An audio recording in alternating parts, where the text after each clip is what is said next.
Hello दोस्तों, नमस्कार। संगीत के आज के इस नए सेशन में आप सभी का बहुत-बहुत स्वागत है। इससे पहले हम लोग देखे थे 20 प्रश्नों को जो कि आपके इम्पोर्टेंट सेशन थे। तो अगर उसको नहीं देखे हैं तो आप लोग देख लीजिएगा, डिस्क्रिप्शन बॉक्स में उसका मैं लिंक दे दूँगा आप लोगों के लिए, ठीक है?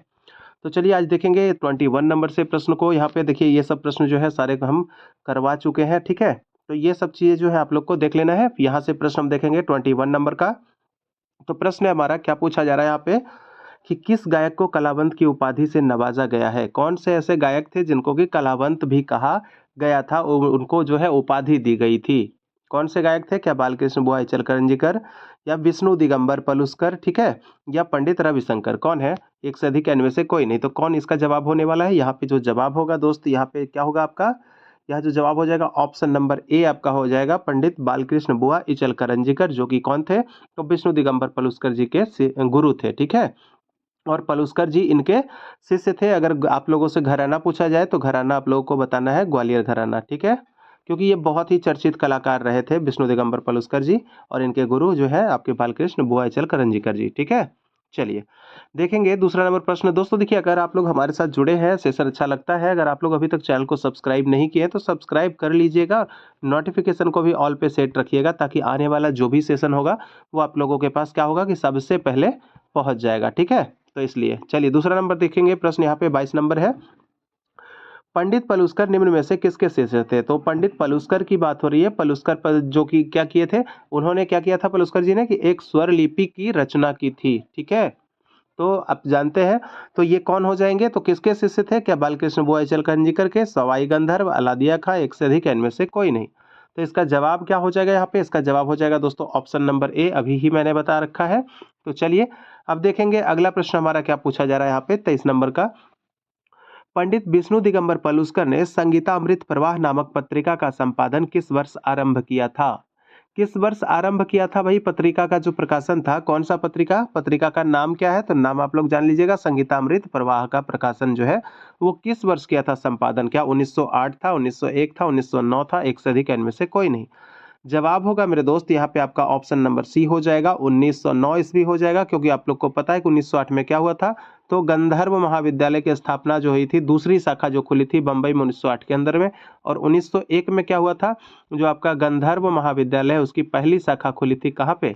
तो लाहौर में, ठीक है? तो लाहौर वाला 1901 और दूसरी शाखा 1908 कहाँ पे? तो बंबई में, ठीक है? और ठीक 1909 में क्या किए थे? तो संगीतामृत प्रवाह नामक पत्रिका का संपादन किए थे, ठीक है? चलिए देखेंगे अब अगला नंबर प्रश्न है हमारा 24 नंबर का कि पंडित विष्णु दिगंबर जी का स्वर्गवास कब और कहाँ हुआ था? बताना है भाई, कहाँ हुआ था, यानी कि इनका जो है निधन कब हुआ था और कहाँ हुआ था। दोनों प्रश्न जो है एक ही में शामिल हम कर रखे हैं दोस्तों। प्रश्नों को, जितने भी प्रश्न जो होते हैं वो मैं खुद से ही अपने से टाइप करता हूँ और खुद से ही बनाता हूँ, क्योंकि देखता हूँ आपके जो लेवल जो रहते हैं उसी लेवल का प्रश्न मुझे करवाने बहुत जरूरी होते हैं, ताकि जो कि भी एग्जाम में आ जाए जो भी प्रश्न तो वो आपसे छूटेगा नहीं, ठीक है? इसीलिए सारे प्रश्नों को जो है हम उसी आधार पे बनाते हैं, ठीक है? तो आप लोग जो है, जो भी है स्टेट हो या फिर आप लोग बीपीएससी हो, एमपी टेट हो, तो आप लोग सभी के लिए मैं बता दूं कि आप लोग सभी लोगों के लिए जो है संगीत का जो भी सिलेबस रहता है सब समान ही रहता है लगभग। तो आप लोग सभी को यहाँ पे समान रूप से फायदा मिलने वाला है ना? चलिए देखेंगे यहाँ पे प्रश्न हमारा क्या पूछ रहा है 24 नंबर का। तो कहाँ, कब और कहाँ हुआ था भाई निधन? क्या 21 मीरज में हुआ था 21 अगस्त 1931 को? क्या नासिक में हुआ था 21 अगस्त 1931 को? या फिर आपका नेपाल में हुआ था 14 सितंबर 1899 को? कहाँ हुआ था? तो भाई 1899 तो नहीं होगा, क्योंकि इनका जो जन्म है दोस्तों 1872 में ही हुआ था, तो इतना जल्दी कैसे? बाकी तो कुछ भी हो सकता है, लेकिन ये तो एक थॉट लगाएंगे ना, ठीक है? तो चलिए यहाँ पे जो जवाब आपका हो जाएगा, इनका जो हो जाएगा ऑप्शन नंबर ए हो जाएगा, मिरज में, ठीक है? मृत्यु कब हुई थी? मिरज में 21 अगस्त 1831 ईस्वी को मिरज में इनकी मृत्यु हुई थी। और इनका जन्म कहाँ हुआ था आप लोग को बताना है। ईस्वी मैंने बता दिया 1872 ईस्वी, ठीक है? और आप लोग को बताना है इनका जन्म कहाँ हुआ था। चलिए देखेंगे अब अगला प्रश्न देखेंगे 25 नंबर का कि सर्वप्रथम गंधर्व महाविद्यालय की स्थापना कब और कहाँ हुई? भाई बहुत आसान सवाल हो गया होगा, क्योंकि बहुत अभी जस्ट पहले मैंने ऊपर बता दिया है। तो इसका जो है आप लोग तो स्वयं बता सकते हैं 1908 में क्या हुआ था। चलिए आप लोग कमेंट करना है, कमेंट कीजिएगा, ठीक है? देखिए यहाँ पे जो जवाब हो जाएगा सीधा सीधा आपका लाहौर 1901 ईस्वी में जो है पलुस्कर जी ने गंधर्व महाविद्यालय की सर्वप्रथम पहली शाखा खोली थी 1901 में। कहाँ? तो लाहौर में। ठीक है, जवाब हो गया हमारा ऑप्शन नंबर बी। चलिए देखेंगे 26 नंबर का प्रश्न है कि वर्ष 1925 में अहमदाबाद में संगीत अधिवेशन किसने कराया था। भाई देखिए, संगीत का एक अधिवेशन हुआ था, वो कहाँ हुआ था? अहमदाबाद में हुआ था। अगर पूछेगा कब हुआ था तो ये 1925 में हुआ था। अब प्रश्न बना रहा है कि किनके द्वारा कराया गया था। तो इसका जवाब क्या होगा मेरे दोस्त? क्या होगा जवाब इसका? विष्णु दिगंबर पलुस्कर, भातखंडे, विनायक राव पटवर्धन, एक से अधिक या इनमें से कोई नहीं। चलिए जवाब इसका देना है। जवाब क्या हो जाएगा? तो ये हो जाएगा आपका ऑप्शन नंबर ए हो जाएगा, विष्णु दिगंबर पलुस्कर जी, जिन्होंने अहमदाबाद में संगीत सम्मेलन कराया और 1925 ईस्वी के अंदर में ये करवाया था। कहाँ? याद रखना है, अहमदाबाद में करवाया था। ठीक है, पंडित पलुस्कर ने। आगे देखेंगे अगला प्रश्न हमारा 27 नंबर का प्रश्न है कि पंडित पलुस्कर का जन्म कब हुआ था।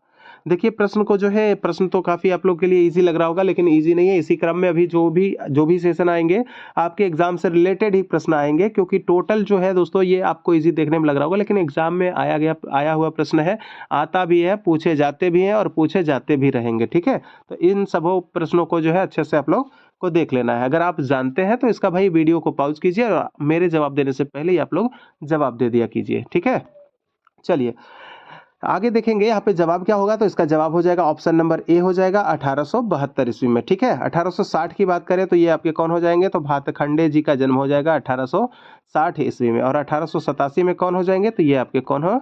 तो भिखारी ठाकुर हो जाएंगे। ठीक है, भिखारी ठाकुर। कोई बात नहीं, आपको प्रश्न आसान लगा भाई पलुस्कर जी वाला, तो कोई बात नहीं, आपको एक्स्ट्रा ये भी बता दिए, ये भी बता दिए, यानी वही प्रश्न में एक ही प्रश्न के साथ 2-3 प्रश्न करवा दिए, है ना। चलिए, फिर भी आप लोग लाइक नहीं करते हैं, लाइक कर दिया कीजिए आप लोग। चलिए देखेंगे अगला प्रश्न हमारा कि पंडित विष्णु नारायण भातखंडे का जन्म मुंबई प्रांत के किस स्थान पर हुआ था। अभी मैंने आप लोग से कमेंट करने के लिए कहा था, जो कमेंट कर दिए होंगे आप सभी का बहुत धन्यवाद। लेकिन आप यहाँ पे जान लीजिए कि कहाँ पे हुआ था। इसका जवाब क्या हो जाएगा? 28 नंबर का जो जवाब हो जाएगा, मुंबई के बालकेश्वर नामक स्थान पे पंडित विष्णु नारायण भातखंडे का जन्म हुआ था। ठीक है, क्लियर। चलिए देखेंगे अगला प्रश्न हमारा है 29 नंबर का प्रश्न है कि पंडित विष्णु नारायण भातखंडे का जन्म किस वर्ष हुआ था। वर्ष बताना है भातखंडे जी का, अभी जस्ट मैंने पीछे बता दिया है। तो देखिए एक चीज को क्या कर रहे हैं हम, दो बार करवाते चल रहे हैं, तो आप लोगों के लिए तो बहुत ही आसान हो जाता होगा। तो इसलिए क्या जवाब होगा? 1856, 1860, 1886, एक से अधिक या इनमें से कोई नहीं। जवाब यहाँ पे दोस्तों हो जाएगा आपका विष्णु नारायण भातखंडे के लिए ऑप्शन नंबर बी होगा। और 1886 किनका होगा? तो ये आपके किनके हो जाएंगे? ये हो जाएंगे फैयाज खां। ठीक है, फैयाज खां आगरा घराने वाले का जन्म 1886 में हुआ था। चलिए अब देखेंगे यहाँ पे प्रश्न नंबर हमारा 30 है। पूछा जा रहा है कि पंडित भातखंडे जी ने समाज को संगीत शास्त्र का ज्ञान करवाते हुए मराठी भाषा में किस पुस्तक की रचना की है। भैया इनके देखिए पुस्तक जो है ना, ये जो आप देख रहे हैं, ये क्रमिक पुस्तक मालिका, अभिनव रागमंजी, हिंदुस्तानी संगीत शास्त्र पद्धति, या फिर आप लोग कह लीजिए एक से अधिक, इनमें से कोई नहीं। तो यहाँ पे जो हो जाएगा, जो भी होगा, ये तीनों का तीनों ग्रंथ है, ये किनके द्वारा लिखा गया है? भातखंडे जी के द्वारा ही लिखा गया। लेकिन पूछा जा रहा है क्या कि मराठी भाषा में कौन है। ठीक है, मराठी भाषा में कौन है? तो क्या जवाब हो जाएगा इसका? जो 30 नंबर का जो हो जाएगा आपका जवाब हो जाएगा, इसका हो जाएगा ऑप्शन नंबर सी हो जाएगा। यानी हिंदुस्तानी संगीत पद्धति जो है ये आपके मराठी भाषा में है। और कहा जाता है इसके कितने भाग हैं? 4 भाग हैं। ठीक है, एक और है आपका क्रमिक पुस्तक मालिका, कहा जाता है कि इसके कितने भाग हैं? 6 भाग हैं, है ना। तो इस तरह से आप लोग को क्लियर कर लेना है। चलिए आगे देखेंगे अगला प्रश्न हमारा 31 नंबर का। पूछा जा रहा है प्रश्न कि पंडित भातखंडे जी ने बड़ौदा में विशाल संगीत सम्मेलन का आयोजन कब करवाया था। देखिए हम पलुस्कर की बात करेंगे तो पलुस्कर जी ने कब करवाया था आप लोगों को हम बता चुके हैं। कब करवाया था भाई? तो कब करवाया था आपको बताया ना अभी जस्ट मैंने ऊपर वाले प्रश्नों में। तो आप लोग को कमेंट करना है कि भाई वो पलुस्कर साहब कब करवाए थे। ठीक है, अब यहाँ पे आइए देखते हैं इन्होंने कहाँ करवाया। वो तो अहमदाबाद में करवाए थे, और ये कहाँ करवाए हैं? तो पंडित भातखंडे जी ने बड़ौदा में करवाया है। पूछा जा रहा है कि कौन सा ईस्वी था भैया, कौन सा ईस्वी। तो जवाब यहाँ पे क्या होगा? 1916, 1925 या 1911। देखिए 1925 वाला को तो हटा देंगे, क्यों हटा देंगे आपको कमेंट करना है। ठीक है, चलिए इसका जवाब हो जाएगा ऑप्शन नंबर ए हो जाएगा, 1916 ईस्वी में हो जाएगा। ठीक है, 1916 में बड़ौदा में क्या किए थे?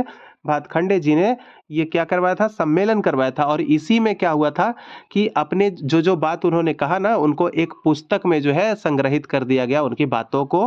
तो बताइएगा उस पुस्तक का नाम भी क्या है, क्योंकि बहुत बार बताया है कि वो पुस्तक का नाम क्या है। तो आप लोगों को कमेंट करना है। ठीक है, चलिए आगे देखिए भाई कितना जानते हैं आप लोग, इस पल-पल पे टेस्ट भी तो देते चलिए, टेस्ट भी तो लेते चलेंगे, तभी तो देखेंगे, ताकि देखिए मैं कमेंट हर लोगों का देखता हूँ, ये मैं बात बता दूँ, ठीक है? आप लोग कमेंट में क्या-क्या करते हैं, क्या नहीं करते हैं, सब कुछ मैं देखता हूँ, क्योंकि कुछ वैसे बच्चे हैं वो क्या-क्या करने आते हैं, वो भी मुझे पता है, तो कोई बात नहीं। वो कुछ ऐसे होते हैं, जैसे कि मैंने देखा कि वो क्या कर रहे थे, तो कोई बात नहीं, नाम मैं नहीं लूँगा। देखेंगे यहाँ पे कि पंडित भातखंडे जी का भाषण किस पुस्तक में प्रकाशित है। देखिए, अभी जस्ट मैंने पूछा था ना भई, तो चलिए उम्मीद है कि आप लोग जान ही लीजिए। तो यहाँ पे क्या हो जाएगा, कौन-सा क्या क्रमिक पुस्तक मालिका में, या फिर ए short historical survey of the music for upper India में, या श्री मल्ललित संगीतम, एक से अधिक इनमें से कोई नहीं। तो उनका जो भाषण जो हुआ था, संग्रहित जो हुआ था, वो किसमें हुआ था दोस्तों? यहाँ पे जवाब देना है आपको, ऑप्शन नंबर बी जवाब दे देना है, ए short historical survey of the music for upper India. ठीक है? ये पुस्तक का नाम है, इतनी बड़ी ये पुस्तक है, और ये जब 1900 कब हुआ था? 1900 कब हुआ था भाई? 1916 में हुआ था। कहाँ पे हुआ था भाई? तो बड़ौदा में, ये बड़ौदा में, जी हाँ। तो बड़ौदा में जो सम्मेलन हुआ था, वो तो इन्हीं के भाषण को क्या किया था, इसी पुस्तक में नोट करके इस ये पुस्तक का नाम दे दिया गया। ठीक है? चलिए, देखेंगे अगला प्रश्न हमारा 33 नंबर का प्रश्न है कि भातखंडे जी द्वारा आयोजित दूसरा संगीत सम्मेलन कहाँ हुआ था? दूसरा संगीत सम्मेलन की अगर बात करेंगे तो कहाँ हुआ था? क्या बड़ौदा में हुआ था? नहीं, बड़ौदा में तो पहला करवाए थे। क्या दिल्ली हुआ था? बनारस हुआ था? एक से अधिक इनमें से कोई नहीं। तो जवाब यहाँ पे क्या हो जाएगा? यहाँ पे जो जवाब हो जाएगा 33 नंबर का, ये जवाब हो जाएगा आपका ऑप्शन नंबर बी हो जाएगा, दिल्ली। आप लोगों को ईस्वी लिखना है, मैं बता चुका हूँ कि कब ईस्वी है, ठीक है? क्योंकि एक के साथ आपको भी एक, ठीक है? चलिए, आगे देखेंगे अगला प्रश्न हमारा है, ऐसा मत सोचिएगा कि हम नहीं बताएँगे, बताएँगे, सब कुछ बताएँगे। आने वाले सेशन भाई चलते रहेंगे। आपको जो भी हम आपसे सवाल अभी पूछ रहे हैं, नहीं आप लोग बताएँगे तो मैं तो बताऊँगा ही।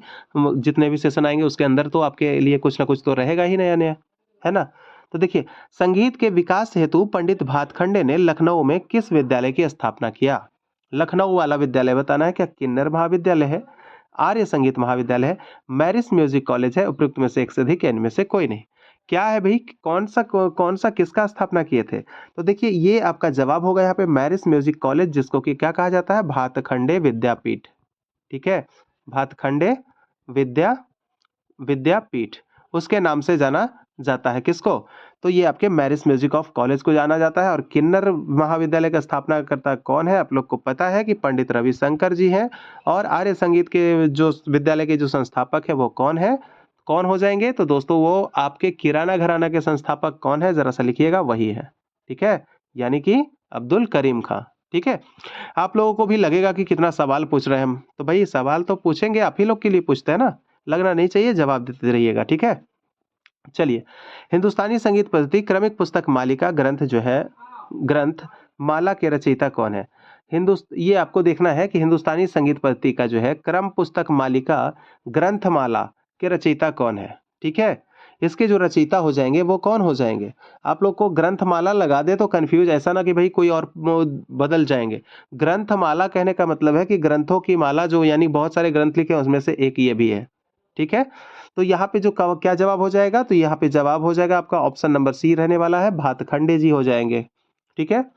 पलुस्कर जी का तो ग्रंथ आप लोग जानते हैं ना? कमेंट कीजिएगा, लिखिएगा, ठीक है? और भिखारी ठाकुर का एक बहुत ही, जो आपका कहा जाए कि बहुत प्रचलित नाम है, इनको जो उपाधि दी गई है, भोजपुरी का शेक्सपियर, इन्हीं को कहा जाता है भई, भिखारी ठाकुर को। ठीक है? चलिए, देखेंगे 36 नंबर का, देखेंगे यहाँ पे क्या है, प्रश्न है कि पंडित भातखंडे जी को किस उपनाम से संबोधित किया जाता है?